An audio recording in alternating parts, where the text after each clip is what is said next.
Okay, we're back. This is the third lecture in this series of trigonometric identities, and I'm just going to keep doing more homework and test type problems. Let's see what we have here. They want us to prove the, let's see.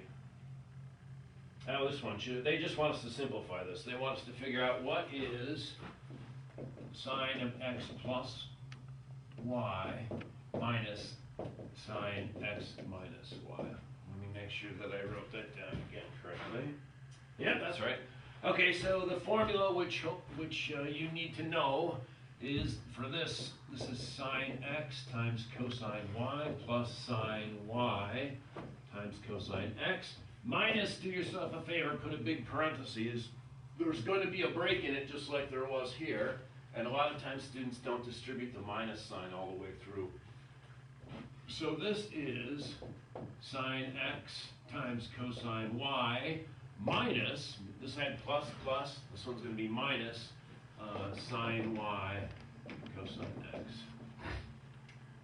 Now, let's distribute this negative sign.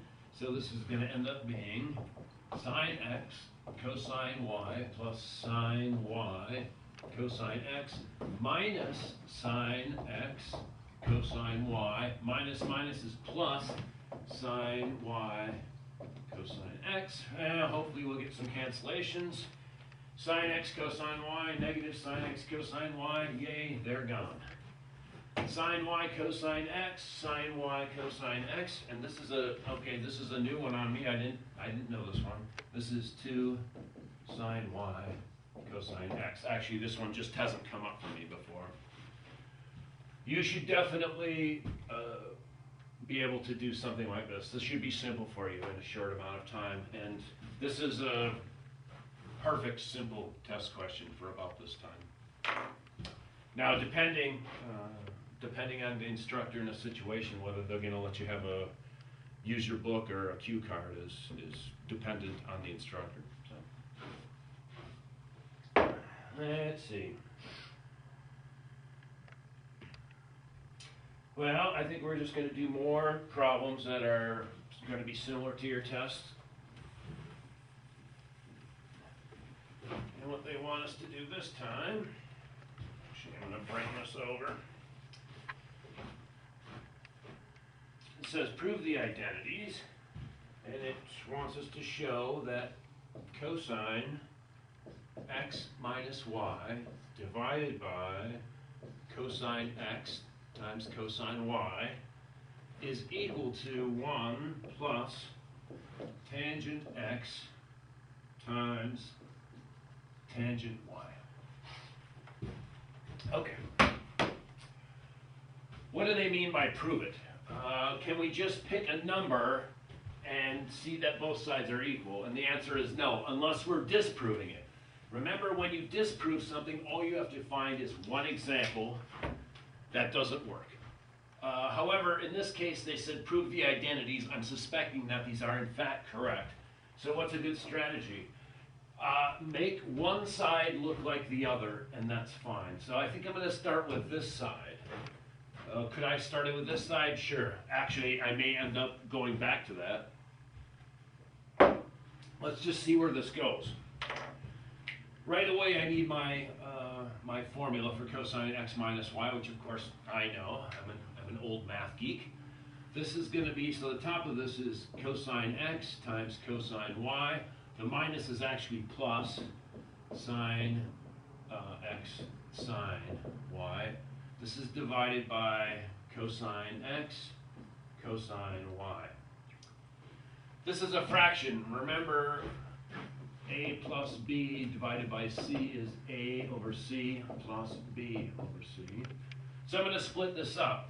This is cosine, this is equal to cosine x cosine y divided by cosine x cosine y plus this sine x sine y divided by cosine x cosine y.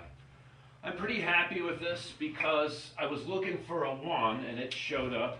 Remember, we have to assume that cosine x times cosine y does not equal 0, otherwise we'll be dividing by 0. And this is just another way of saying cosine x is not 0, nor is cosine y. And let's see what we got. So this is 1 plus sine x cosine x times sine y cosine y. This is in fact 1 plus tangent x tangent y. And this is what we were looking for. So, yay! We'll continue on in this vein.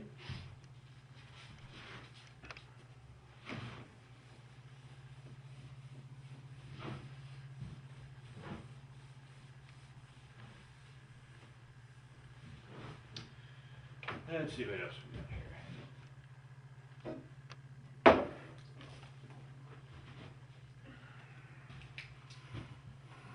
Okay. We'll do another one of these that is somewhat similar. Okay, why not? This is actually not that much similar, but this is good to know. Remember we said that tangent is period pi. Basically it repeats itself every pi. Let's kind of try and prove that with what we know. What is tangent x plus pi? Let's just see what this is. Now we would like to say that this is tangent x, right?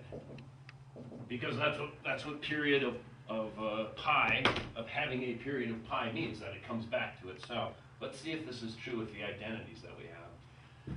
This is sine of x plus pi divided by cosine of x plus pi. Our formula, our addition formula for sine says this is sine x times cosine pi plus sine pi times cosine x divided by the addition formula for cosine will be cosine x times cosine pi minus sine x times sine pi. Now let's see what we have. This sine of pi is 0. It'd be really good if you knew that by now. So this is gone. Sine of pi is 0. This is gone. What is left is sine x cosine pi over, oopsie, I forgot my x, cosine x over cosine pi. Cosine pi is -1. As long as it's not 0, we're not in any trouble. Basically, it cancels out. This is just sine x over cosine x. This is tangent x. And remember, so this is important to know. We're going to start using the periods of these varying functions relatively soon in some really nice physics problems coming up. And those of you who take calculus-based physics are going to really be grateful that you're aware of these things. We're just about out of time for this reel. I'll tell you what, I'm going to let them swap tapes out, and I'll be back in a second.